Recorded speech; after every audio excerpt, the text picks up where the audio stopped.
This is an important discussion about risk mitigation that is relevant to the airline industry.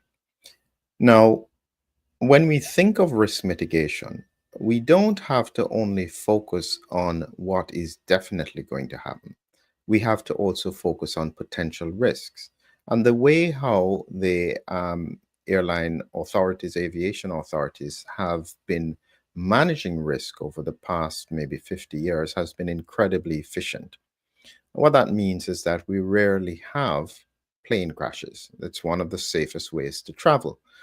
And in terms of risk mitigation, they have to therefore be aware of some recent findings from autopsies that are suggesting that microscarring could be occurring in the heart of people who have had multiple boosters. Now, some people say, well, it's no big deal. But I would say to the authorities, and this is why I'm putting it out, I want to make sure they are aware of it so that they don't have the excuse of saying we didn't know. But this needs to be investigated. And I'll explain to you a little bit about the science of why I think it's so important. In the recent news that I saw on X, there was another event, and this is what caused my attention. Apparently, it was a plane going from Spain to London, and the first officer, I think, became incapacitated, and so the plane had to land. I won't say any more details because you actually can't find a news story about it. I'm surprised how people can get information out there so easily in terms of social media. But whether or not it happened and whether or not those details are perfectly correct, there have been a number of other events that have occurred in the past few months and going on to a year, certainly. In February, there was an EasyJet flight and there was a captain who collapsed mid-flight as an emergency. We have as well in October 2027, in 2024, a flight in India where the captain had a fatal cardiac arrest just after takeoff. These are things that don't normally happen in our routine experience with aviation. And what the aviation authorities don't want to do is to ignore these patterns, saying that this is just normal and therefore increase concerns in the public. They should take this on head on. And so I'm going to take you through a little bit of the science as to why I think it's relevant and some of the relevant things about what could and should be done. As usual, before I start, I want to remind you about the upcoming event, which is talking about the unseen threat of measles. Is it about to intensify amid COVID? This is a topic that I'm looking at carefully because, in reality, I think that we are underestimating what is happening with measles. And critically, my concern is that it is circulating in the vaccinated cohorts and therefore impacting the unvaccinated, which is what I'm going to talk about and what are some of the risks that exist in terms of that situation. So please, if you're interested, join me at the link below in the description and you will be able to come on board. Remember, click the subscribe button. Even though it's hidden for many people, if you can see it, make sure you do it. So let's get back to what I'm talking about with regards to the science. There are a few things that you have to understand. Firstly, we do know that myocarditis can occur, as inflammation of the heart, with either infection or vaccination. And what we've been seeing is that certainly in highly vaccinated regions where there is ongoing circulation of the virus, in my view, it means they have multiple hits, not just from infection, but also from vaccination. And this could therefore put them at risk for myocarditis. And I'll come back to that slide in just a minute because I want you to see just what the normal situation is with regards to the heart and what we do in terms of myocarditis. So myocarditis would tend to look like this, where you have an infection and you'd probably have patches of inflammation throughout the heart. That can, as I said, occur both with infection and vaccination. My concern is that it could be cumulative in the context of people who have been vaccinated who still get infection. So you have a doubling of the risk or trebling of the risk across the population. It's one thing in terms of the general population, but what does it mean when we start thinking about the airline industry where safety is paramount? Again, let's do some basics. We have here an ECG. This is normal. The P wave, atrial contraction.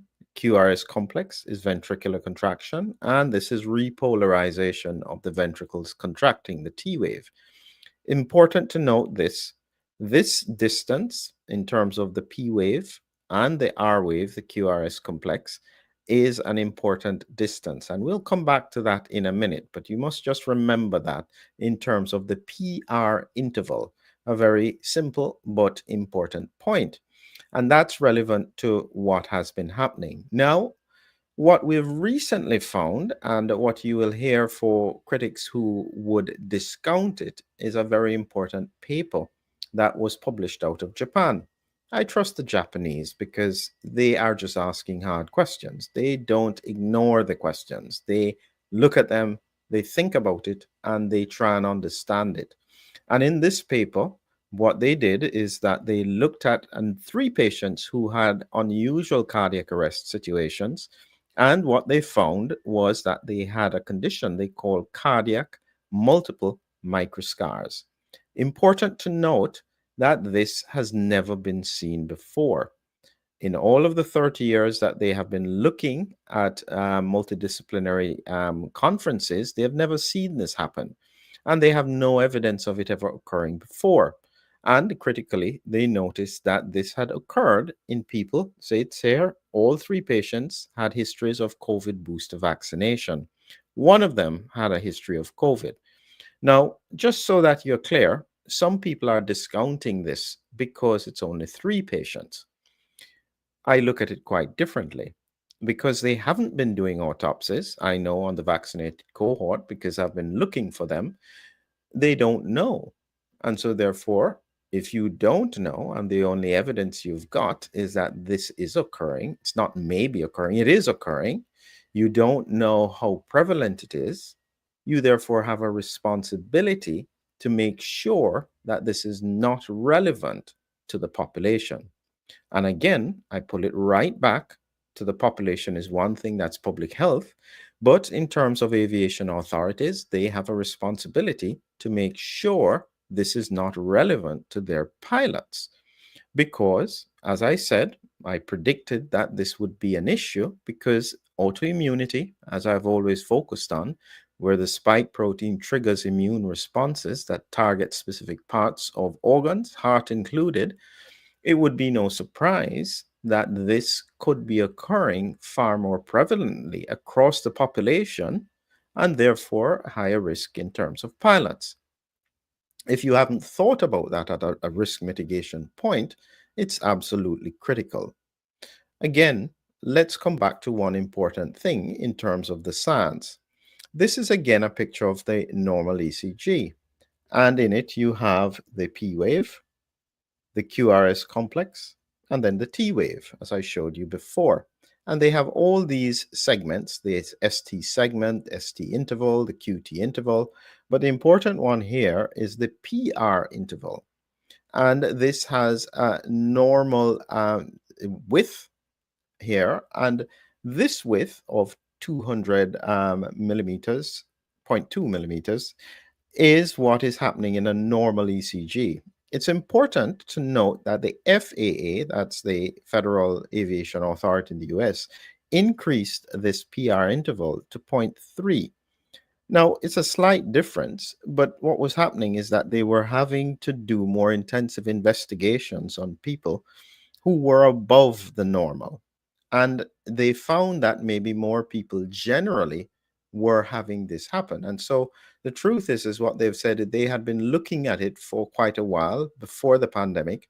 And this was something they were considering doing. And therefore, when the pandemic hit, they continued with the plan to extend it. But it does look concerning because, especially in this environment, they are therefore lowering the identification of risks in a situation where we don't fully understand all the risks. So here are some of the things that are relevant with regards to pilots. This is the CAA, which is a Civil Aviation Authority in the UK. In terms of their commercial pilot certification, they want a baseline ECG looking at the electrical activity of the heart. And if this is abnormal, they would then go on to do more detailed investigations. They make sure the blood pressure is measured and within acceptable limits because they don't want them to have hypertension, looking out again for cardiovascular issues. They look at their lipids because they are again concerned about cardiovascular disease risk. And they look at their hemoglobin test to make sure there's good oxygen carrying capacity of the blood. All of this here is in a situation so that they can protect the heart of the pilots. And why would they be so interested in that, you may think? What is it about pilots that makes this so relevant? Remember, they have done an exceptional job of making flying one of the safest ways to travel in the world. They want to maintain their standards.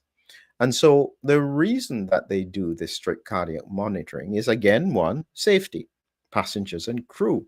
They have been exceptionally good at doing this, where if a pilot experienced a cardiac event mid-flight, that could be catastrophic. That's one. Two, pilots do a lot of work. They have high workload and stress. They have faced significant physical and mental stress, which can exacerbate underlying heart conditions. So again, a very important point why they're looking at the heart. Additionally, in terms of the reduced oxygen, hypoxia, and the cabin pressure changes, that even in normal pressurization, there is not as much oxygen at the high altitudes, which again can put strain on the cardiovascular system. And they don't have the ability to get immediate medical help. So when all these things are in play, when you're considering them, of course, these aviation authorities want to look at the heart to make sure that they minimize risk. So this is why I'm highlighting this important point. They don't want to miss this, because if they were to find that this continues and accelerates as I expect it to, because of autoimmunity, because of all of these risks in terms of microscarring, this is going to become a bigger problem. They need to figure out ways to identify who is at risk and use mitigation strategies. When you use this image here, this is giving a better idea. It's still not to scale, but you can see all these little dots would represent microscars. And the reason, in one of the autopsies, in just the left ventricle, they had 64 of these little dots. And every one of these little dots can cause electrical instability. That's where it becomes very, very important in terms of safety and well-being for pilots. Critical piece of information. How, therefore, could these aviation authorities try and identify who is at risk? One, they may need to do more frequent ECGs. And I would suggest to them that they reconsider extending the or coming back into standard instead of the point going up to 0.3, come back to 0.2 with regards to their cardiac monitoring risk. Because what they should realize is that there's a high likelihood that they need to do more intensive observations and investigations on pilots to continue to protect the public. If they don't do that, presuming it is back to normal, they're going to get caught out. Here are some of the things that I think could be relevant. And again, this is from Wikipedia, showing you again just the normal sinus rhythm, the P wave, the QRS complex, the T wave. It goes again. That's how the heart normally beats. In this situation here, you have what we call premature ventricular contractions. So this is again a normal heartbeat, P wave, QRS, T wave, and then suddenly you see the spike. And this is a ventricular ectopic. Now, we do see this quite frequently, and it doesn't necessarily mean anything relevant. However, I would say that in the context of the environment that we are in, if you're seeing either this PR interval lengthening or these ectopics occurring in a normal ECG, that should warrant more detailed investigation, including probably a 24-hour monitor to look for patterns. Now, this will take a good deal of investment and work, and the aviation authorities may think, well, why should we do that? I would say it's part of your risk mitigation strategy. I, for one, will be looking out to see whether or not you do anything. If you don't, and things go wrong, don't expect to get out of it by saying we didn't know. There is a responsibility to understand exactly what is going on and what the risks are. So we are at a time now where individual authorities and agencies need to get out of the narrative. They need to stop worrying about who will be upset if they start to look at things in more details and protect their own interests, even if it damages the narrative that has been going around.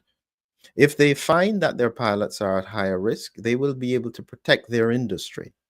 If they continue to pretend there is no risk and then things happen in their industry, it will permanently damage the trust that the public has in it. It is not worth it. Please think about it. There is already evidence of microscarring.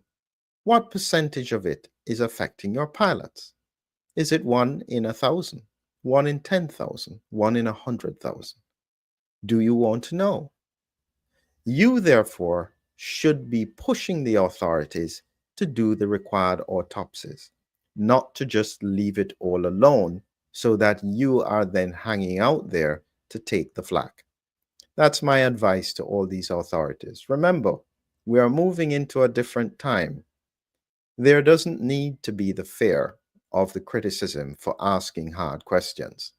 Just do the risk mitigation as you would normally do and ensure the safety of the public, which I'm sure is your highest priority.